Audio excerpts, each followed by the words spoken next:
Have you ever been in an elevator and felt that strange lurch, that moment when it stopped somewhere it shouldn't? This is a story about Jason, a pretty ordinary guy, who had an experience like that, but his was anything but ordinary. It was a late Tuesday night, and Jason was heading up to his apartment on the ninth floor. He was tired, scrolling through his phone, barely paying attention as the elevator doors slid shut. The familiar hum started, and the numbers above the door began to lit up. 2, 3, 4, 5, and then it stopped. The doors opened. Jason looked up from his phone, a bit annoyed. This wasn't his floor. But what really made him uneasy was the number lit up above the door. 6. That's impossible, he thought. His building didn't have a sixth floor. It was an old, superstitious design that skipped straight from 5 to 7. He'd lived there for years, he knew this for a fact. He squinted into the hallway outside.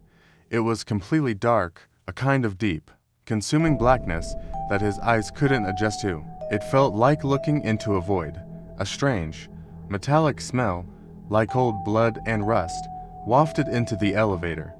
A shiver ran down Jason's spine. He instinctively reached to press the door close button, his heart starting to pound in his chest.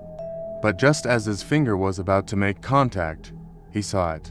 From the inky blackness, a hand emerged.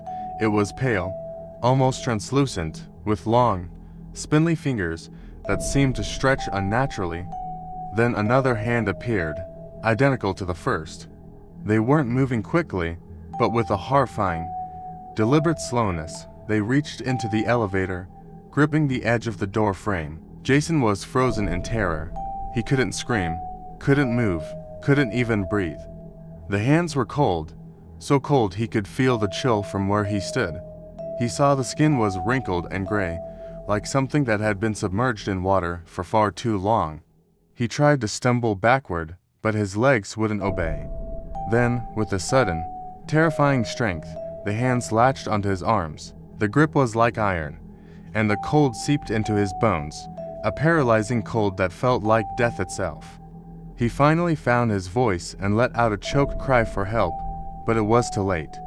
He was being pulled, dragged out of the brightly lit safety of the elevator and into the suffocating darkness of the sixth floor. The last thing Jason saw before the blackness swallowed him whole was the elevator door sliding shut, the number 9 still glowing faintly in the distance, a destination he would never reach. The elevator continued its journey upwards, empty, and no one in the building ever saw Jason again.